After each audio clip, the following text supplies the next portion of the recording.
Middle ഈസ്റ്റിലെ യുദ്ധരംഗം വീണ്ടും ഒരു പുതിയ വഴിത്തിരിവിലേക്ക് നീങ്ങുകയാണ്. ഇസ്രയേലിന്റെ വടക്കൻ അതിർത്തിയിൽ ഇപ്പോൾ ശ്രദ്ധ നേടുന്നത് ഒരു പുതിയ ആയുധമാണ്. ഇറാൻ വികസിപ്പിച്ച അൽമാസ് 3 ആന്റി ടാങ്ക് മിസൈൽ. റിപ്പോർട്ടുകൾ പ്രകാരം ലെബനിലെ ഇറാന്റെ പ്രോക്സിയായ ഹിസ്ബുല്ല ഈ മിസൈൽ ഇപ്പോൾ യുദ്ധമേഖലയിൽ വിന്യസിച്ചിരിക്കുകയാണ്. ഇതൊരു സാധാരണ മിസൈലല്ല, ഡ്രോണുകളിൽ നിന്ന് വിക്ഷേപിക്കാവുന്ന ദീർഘദൂര കൃത്യതയുള്ള ആന്റി ആർമർ ആയുധം. അതിർത്തിക്ക് സമീപം ഇസ്രയേൽ സേനയുമായി നടന്ന ഏറ്റുമുട്ടലിനിടെ ഈ മിസൈൽ ഉപയോഗിച്ചതായാണ് റിപ്പോർട്ടുകൾ. ഇസ്രയേലിന്റെ ഗിവാദി ബ്രിഗേഡുമായി ബന്ധപ്പെട്ട സംഘർഷത്തിനിടയിൽ ഈ ആയുധം ഉപയോഗിച്ചതായി സുരക്ഷാ വിലയിരുത്തലുകൾ സൂചിപ്പിക്കുന്നു. ഈ ആക്രമണത്തിൽ ചില ഇസ്രയേൽ സൈനികർ മരണപ്പെട്ടതായും പരിക്കേറ്റതായും റിപ്പോർട്ടുണ്ട്.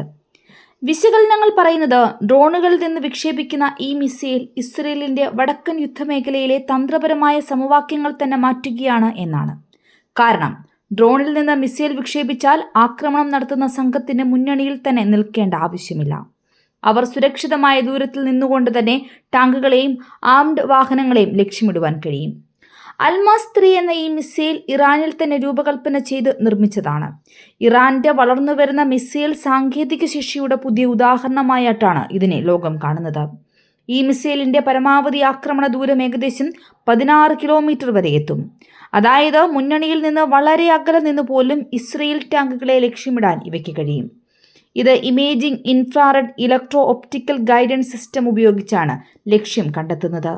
അതുകൊണ്ട് തന്നെ രാത്രിയിലും കുറഞ്ഞ ദൃശ്യമാനതയുള്ള സാഹചര്യങ്ങളിലും കൃത്യമായ ആക്രമണം നടത്തുവാൻ കഴിയും. ഈ മിസൈൽ ഒരു ഫയർ ആൻഡ് ഫോർഗെറ്റ് സിസ്റ്റമാണ്.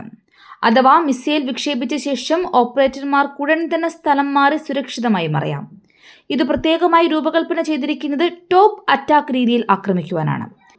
അതിനാൽ ടാങ്കുകളുടെ ഏറ്റവും ദുർബലമായ മേൽഭാഗത്തെ ആർമറിനെ ലക്ഷ്യമിട്ടായിരിക്കും ആക്രമണം നടത്തുക. ഇതിൽ ഘടിപ്പിച്ചിരിക്കുന്ന tandem high explosive anti tank warhead ആധുനിക റിയാക്റ്റീവ് ആർമർ പോലും തകർക്കുവാൻ ശേഷിയുള്ളതാണ്. വിശകലനങ്ങൾ പറയുന്നത് ഹിസ്ബുല്ലയുടെ കൈവശം ഇതിനകം തന്നെ ഇറാൻ നൽകിയ ആയിരക്കണക്കിന് കൃത്യതയുള്ള മിസൈലുകൾ ഉണ്ടെന്നാണ്. ഈ വലിയ ആയുധശേഖരം ലെബനൻ അതിർത്തിയിൽ പ്രവർത്തിക്കുന്ന ഇസ്രയേൽ ആംഡ് സേനയ്ക്ക് വലിയ ഭീഷണിയാകും. മറ്റൊരു പ്രധാന കാര്യം എന്തെന്നാൽ അൽമാസ് 3 മിസൈൽ ഇസ്രയേലിന്റെ സ്പൈക്ക് മിസൈലിനെ അടിസ്ഥാനമാക്കി റിവേഴ്സ് എഞ്ചിനീയർ ചെയ്തതാണെന്നാണ് ചില റിപ്പോർട്ടുകൾ പറയുന്നത്. അഥവാ ഒരിക്കൽ ഇസ്രയേൽ ഉപയോഗിച്ച സാങ്കേതിക വിദ്യ ഇപ്പോൾ അവർക്കെതിരെ തന്നെ ഉപയോഗിക്കപ്പെടുന്ന അവസ്ഥ.